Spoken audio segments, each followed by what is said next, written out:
Belgium और श्रीलंका की in stories से हमें क्या सीख मिलती है? दोनों ही कंट्रीज डेमोक्रेटिक है, फिर भी पावर शेयरिंग के सवाल को उन्होंने अलग अलग तरीकों से निपटाने की कोशिश की। बेल्जियम के लीडर्स को लगा कि अलग अलग कम्युनिटीज और रीजन की फीलिंग्स को रिस्पेक्ट देने पर ही देश की यूनिटी यानी कि एकता पॉसिबल है। इस एक एहसास के चलते दोनों पक्ष पावर शेयरिंग करने पर सहमत हुए, एग्री हुए। श्रीलंका ने ठीक उल्टा रास्ता अपनाया। इससे यह पता चलता है कि अगर मेजॉरिटी कम्युनिटी दूसरों पर डोमिनेंस कायम करने और सत्ता में पावर में शेयरिंग ना करने का फैसला करता है तो उससे कंट्री की यूनिटी प्रॉब्लम में फंस सकती है, संकट में पड़ सकती है। लेफ्ट साइड कार्टून में जर्मनी की एक प्रॉब्लम को रिफर किया गया है।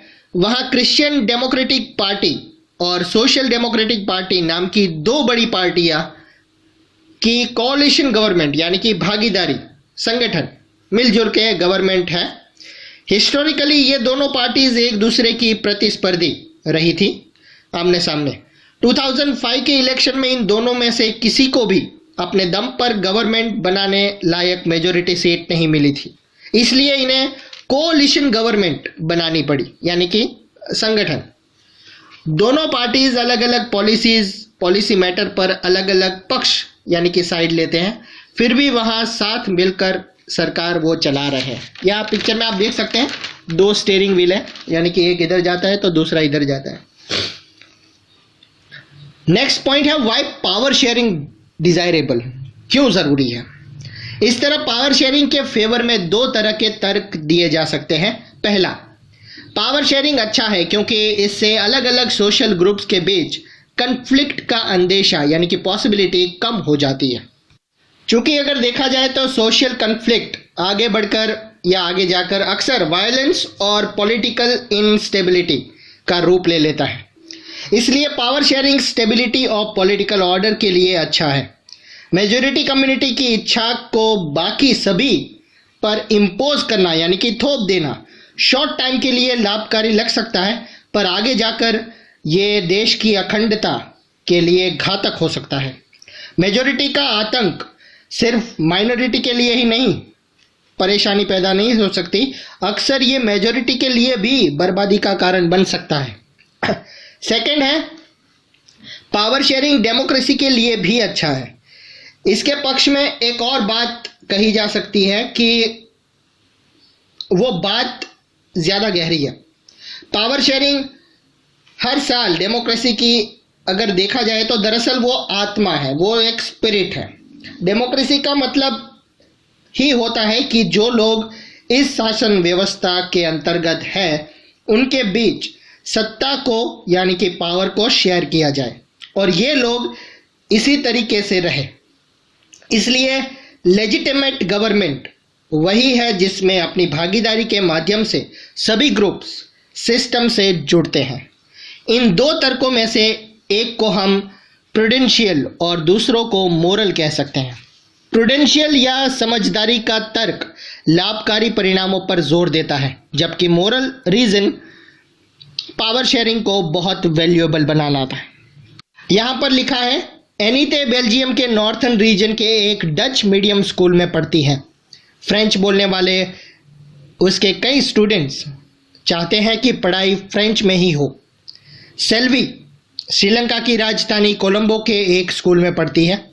वो और उसके स्कूल के बहुत से दोस्त तमिल स्पीकिंग है और उनके पेरेंट्स पढ़ाई का मीडियम तमिल ही रखना चाहते हैं। कौन सी गवर्नमेंट एनीते और सेल्वी के पेरेंट्स की इच्छा को पूरी कर सकते हैं? किसे सफलता मिलने की चांसेस ज़्यादा है और क्यों? आप हमें कमेंट करके नीचे ज़रूर बताइए। तो नेक्स्ट है खलील की उलझन। एक स्टोरी दी गई है खलील, और नीचे आप देख सकते हैं कि एक एंशियंट स्टोरी कैरेक्टर विक्रम वेताल, शायद आपने सुना हो, उसकी मॉडर्न पिक्चर दी गई है।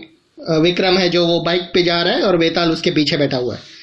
तो जैसा कि होता आया है, इस बार भी विक्रम रात की खामोशी में अपनी मोटरसाइकिल चलाए जा रहा था और वेताल उसकी पीठ पर बैठा था। हमेशा की तरह इस बार भी ये सोचकर ही कहीं विक्रम को नींद ना आ जाए, बेताल ने कहानी सुनाना शुरू कर दिया। स्टोरी कुछ इस तरह से थी। बेरूत शहर में खलील नाम का एक आदमी रहता था।